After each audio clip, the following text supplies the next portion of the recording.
आज मेरे यार की शादी है, आज मेरे यार की शादी है। उनके गीतों में जमाने का दुख दर्द भी था, तो दोस्ती व दोस्तों की मौज मस्ती भी थी। ना इज्जत की चिंता, ना फिक्र कोई अपमान की, जय बोलो बेईमान। एक तरफ जहां उनके गीतों में उमंग था, वहीं दूसरी तरफ विरह और करुणा की पुकार भी थी। जिस माँ के बच्चे भूखे रहे, उस माँ की हालत क्या होगी जो देश मिला। वो ऐसे गीतकार थे जिन्होंने बॉलीवुड में हिंदी भाषा को एक नया आयाम दिया और संभवतः पहला ऐसा गीत लिखा जो शुद्ध हिंदी में था। ये प्राणेश्वरी हृदयेश्वरी यदि आप हमें याद। लेकिन क्या आप जानते हैं कि इन अद्भुत पंक्तियों के लेखक को हिंदी लिखनी भी नहीं आती थी।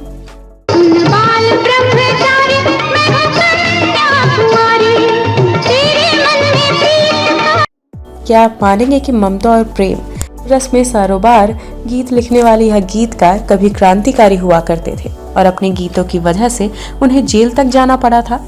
जनता के हाथ में ही इख्तियार रहेगा, दुनिया में कुछ रहेगा तो बस प्यार। क्या आप यकीन करेंगे कि कई भाषाओं में यादगार और सुपरहिट गीत लिखने वाले इस महान गीतकार के आखिरी पल इतने गुमनामी में गुजरे कि जब उनकी मौत हुई तो किसी को कानो कान खबर तक ना हुई।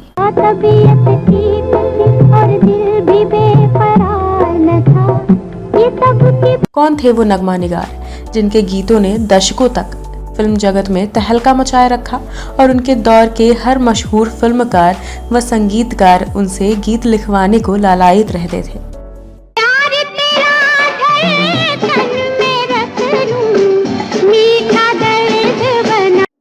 क्यों उनके गीत फिल्म के हिट होने की गारंटी बन जाते थे, लेकिन क्यों इस बेदर्द दुनिया ने उन्हें भुला दिया, जानेंगे और भी बहुत कुछ।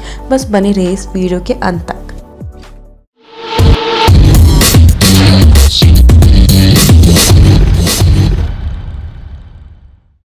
दोस्तों नमस्कार, आप देख रहे हैं लेमन जूस कैंडी और मैं हूं आपकी दोस्त एंड होस्ट शिवानी। आज हम इस वीडियो में बात करेंगे महान गीतकार बरकत राय मलिक उर्फ वर्मा मलिक की। शुरुआत करते हैं उनके एक मशहूर गीत के बनने की कहानी से। बाकी कुछ बचा तो महंगाई मार गई, महंगाई मार। ये गाना सुनने में जितना मजेदार है उतना ही मजेदार है इसके बनने की कहानी। बात है साल 1973 की, जब प्रख्यात फिल्मकार मनोज कुमार के कहने पर गीतकार वर्मा मलिक ने फिल्म रोटी कपड़ा और मकान के लिए महंगाई पर एक गाना लिखा। गाना क्या कव्वाली बन गई। उसे पहले तो पढ़कर सब हंसे, कंटेंट पर भी और इस पर भी कि क्या यह फिल्माने योग्य गाना है। वर्मा मलिक ने मनोज को कन्विंस किया कि इसमें हिट होने की पर्याप्त गुंजाइश है। रिकॉर्डिंग शुरू हुई। गाना गाने आई लता जी का मारे हंसी बुरा हाल था। कहाँ से शुरू और बीच में कहाँ बहक जाता है गाना। दूसरे गायक मुकेश, चंचल और जानी बाबू कव्वाल भी कतई सीरियस नहीं थे। संगीतकार लक्ष्मीकांत प्यारेलाल को भी इसमें कुछ दम नहीं दिखा। जैसे तैसे गाना रिकॉर्ड हुआ। फिल्मांकन के समय भी आर्टिस्ट मौसमी चैटर्जी और प्रेमनाथ का हंस हंस कर बुरा हाल था। सबके मन में कई सवाल कौंध रहे थे, यह कैसा गाना है, कैसा रिस्पॉन्स मिलेगा पब्लिक का। लेकिन जैसे ही सब स्टूडियो से बाहर निकले तो सुना क्या, यूनिट के जूनियर आर्टिस्ट से लेकर स्पॉट बॉय तक हर छोटा आदमी गुनगुनाते हुए मिला। बाकी जो बचा था महंगाई मार गई। बाकी कुछ बचा था महंगाई मार गई, महंगाई मार। और फिल्म रिलीज होने से पहले ही सुपरहिट हो गया यह गाना। 30 पर ऐसा माहौल की महंगाई और अराजकता से परेशान जनता जनार्दन की आवाज बन गया था यह गाना। हर गली कूचे में छा गया। तत्कालीन इंदिरा सरकार भी परेशान हो उठी। कुछ अरसे तक प्रतिबंधित भी रहा। इसकी लंबाई भी नहीं अखरी किसी को। हाय महंगाई महंगाई महंगाई, दुहाई है दुहाई है दुहाई है दुहाई, तू कहाँ से आ। गीतों को लेकर उनका यह बागी तेवर कोई नया नहीं था। दशकों पहले बचपन में भी उन्होंने तब भी ब्रिटिश सरकार के खिलाफ ऐसा गीत लिखा था कि उन्हें जेल में ठूंस दिया गया था। क्या था पूरा मामला, यह बताने से पहले एक नज़र उनके जीवन के शुरुआती सफर पर। बरकत राय मलिक 13 अप्रैल 1925 को फिरोजपुर पाकिस्तान में जन्मे थे। शुरुआती पढ़ाई लिखाई हुई वहीं के स्कूल में। उन्हें बचपन से ही संगीत और कविताओं का शौक था। बहुत कम उम्र में ही उन्होंने कविता लिखनी शुरू कर दी।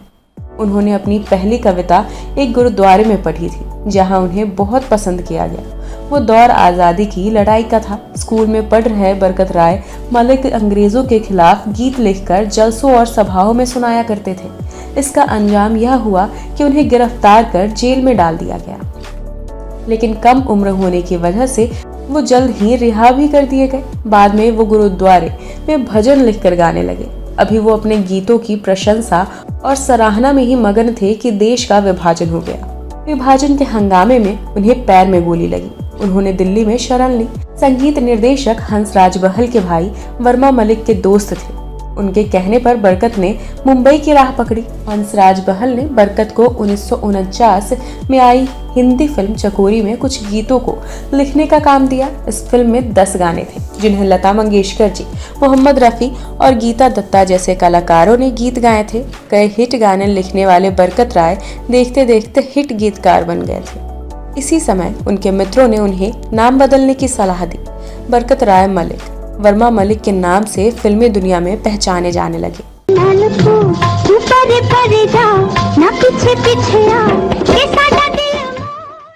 हंसराज बहल की निकटता में वर्मा मलिक साहब ने संगीत की समझ भी विकसित की और यमला जट सहित 3 पंजाबी फिल्मों में संगीत भी दिया। उन्होंने तकरीबन 40 पंजाबी फिल्मों में गीत लिखे और सभी गीत काफी पसंद किए गए। गाने लिखने के अलावा उन्होंने 2-3 फिल्मों के संवाद लिखे, संगीत दिया और इतनी ही पंजाबी फिल्मों का निर्देशन भी किया।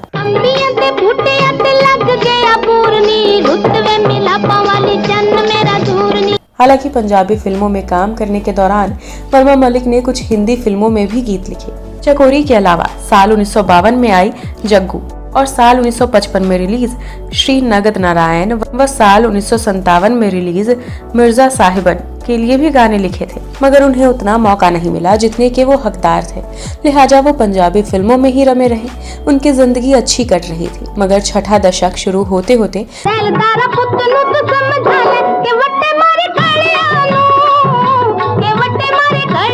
मुंबई में पंजाबी फिल्मों का बाजार एकदम खत्म हो गया। इसका असर गीतकार वर्मा मलिक पर भी पड़ा। उन्हें काम मिलना बंद हो गया। पंजाबी फिल्म इंडस्ट्री के बंद होने से वर्मा मलिक के सामने एक बार फिर नए सिरे से रोजी रोटी की चुनौती आन पड़ी। कुछ अरसे तक उन्होंने कोई काम नहीं किया। साल 1967 में संगीतकार ओपी नैयर ने उन्हें फिल्म दिल और मोहब्बत के गाने लिखने का मौका दिया। इस फिल्म का गीत आंखों की तलाशी दे दे मेरे दिल की हो गई चोरी काफी मकबूल हुआ।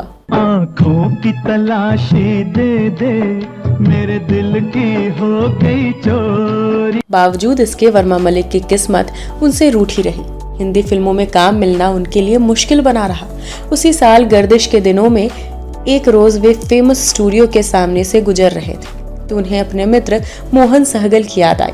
वो उनसे मिलने पहुंचे तो बातों बातों में संगीतकार कल्याण जी आनंद जी का जिक्र छिड़ा।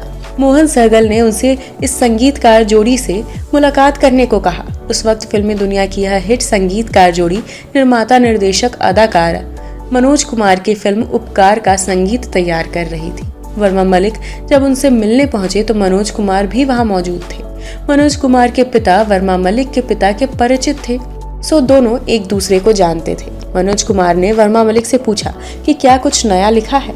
इस गीतकार ने उन्हें 3-4 गीत सुनाए, जिसमें एक गीत यह भी था, रात अकेली शायद वो हुस्न भी हो और इश्क भी हो तो फिर उसके बाद एक तारा बोले तुन तुन। मनोज को यह गीत पसंद आ गया और उन्होंने अपनी फिल्म उपकार के लिए इस गीत को चुन लिया। लेकिन बदकिस्मती से उस फिल्म में इस गीत की सिचुएशन नहीं निकल पाई। मनोज कुमार ना ये गीत भूले ना ही वर्मा मलिक को भूल पाए। उन्हें जब बतौर हीरो फिल्म यादगार मिली तो उन्होंने producer director S Ram Sharma से वर्मा मलिक की सिफारिश की। तुन तुन क्या कहे ये तुमसे, सुन सुन एक तारा बोले। इस फिल्म के संगीतकार भी कल्याण जी आनंद जी ही थे। उन्होंने इस गाने को सामाजिक परिप्रेक्ष्य में लिखने को कहा तो वर्मा मलिक ने गीत को इस तरह बदल दिया, बातें लंबी मतलब गोल, खोल न दे कहीं सबकी पोल।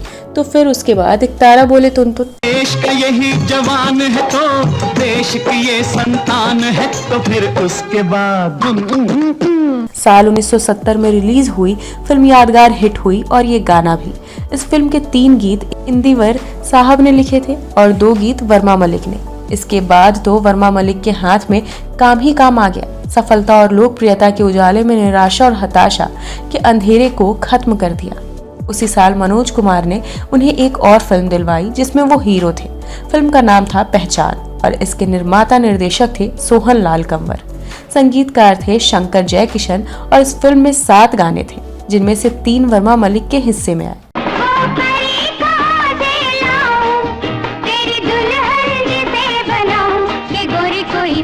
खास बात यह रही कि वर्मा मलिक को इस फिल्म के गाने सबसे बड़ा नादान वही है के लिए उस साल के सर्वश्रेष्ठ गीतकार का फिल्म फेयर अवार्ड भी मिला।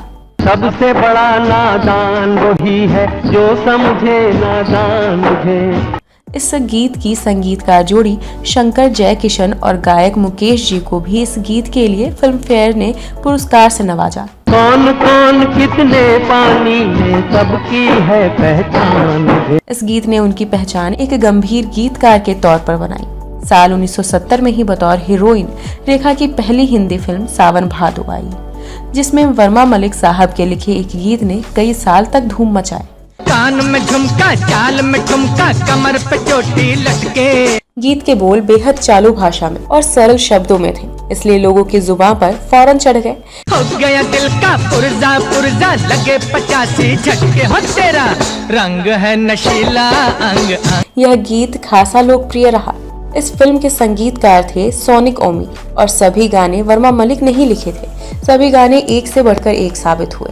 सुन सुन सुन ओ गुलाबी कली है, तेरी मेरी बात अब आज। कई गाने तो आज भी संगीत प्रेमियों की जुबान पर कायम है।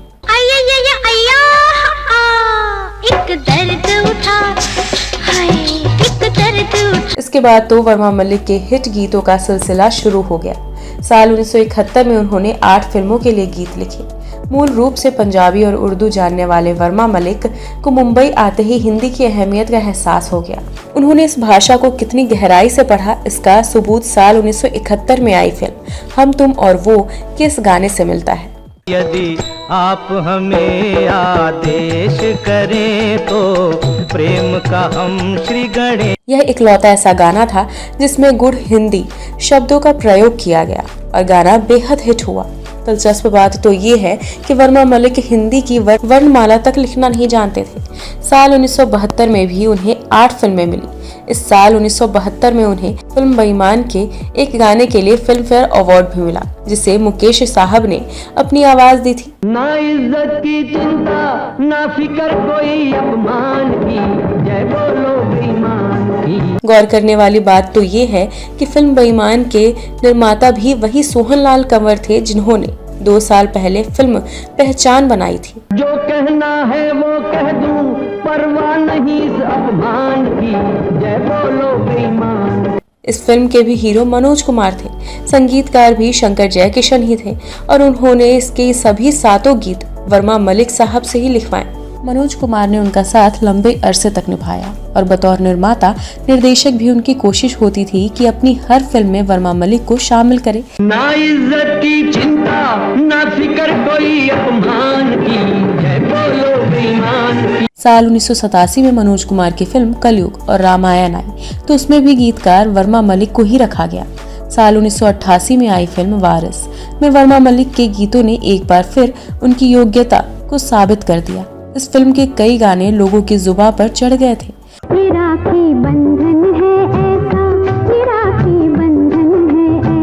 कई गीतों में पंजाबी के बोल भी थे, लेकिन लोगों ने उन्हें सर आंखों पर बिठाया। उन्होंने साल 1979 में फिल्म इंदिरा और देश के दुश्मन के बाद लंबे अरसे तक कोई गीत नहीं लिखा। दरअसल 1990 का दशक आते आते एक्शन फिल्मों का जलवा हो गया था। ऐसे में वर्मा मलिक के सरल और अर्थपूर्ण गीत लिखने का सिलसिला भी रुक सा गया। उम्र और जीवन संगिनी के वियोग में उन्हें शांत रहने पर आमादा कर दिया। धीरे धीरे वो फिल्मी दुनिया से ही नहीं, पूरी दुनिया से कटकर जुहू मुंबई के अपने घर में अपने कमरे में सिमट गए। हालांकि साल 1999 में जब मनोज कुमार ने अपने बेटे कुणाल गोस्वामी को लेकर फिल्म जय हिंद बनाई तो उसके लिए उन्होंने वर्मा मलिक से ही गीत लिखवाए। इसके बाद उनकी कोई गीत रचना सामने नहीं आई। साल 2009 में 15 मार्च को वर्मा मलिक साहब ने बहुत खामोशी से 83 वर्ष की आयु में दुनिया से विदा ले ली। इतनी खामोशी से कि उनके मरने का जिक्र अगले दिन किसी अखबार में भी नहीं हुआ। तो दोस्तों, यह वीडियो आपको कैसा लगा हमें कमेंट करके अवश्य बताएं। अगर आपके पास वर्मा मलिक साहब के बारे में और भी कोई जानकारी हो तो वह भी कमेंट करके बताएं। तो अब दीजिए अपने दोस्त एंड होस्ट शिवानी को इजाजत। नमस्कार।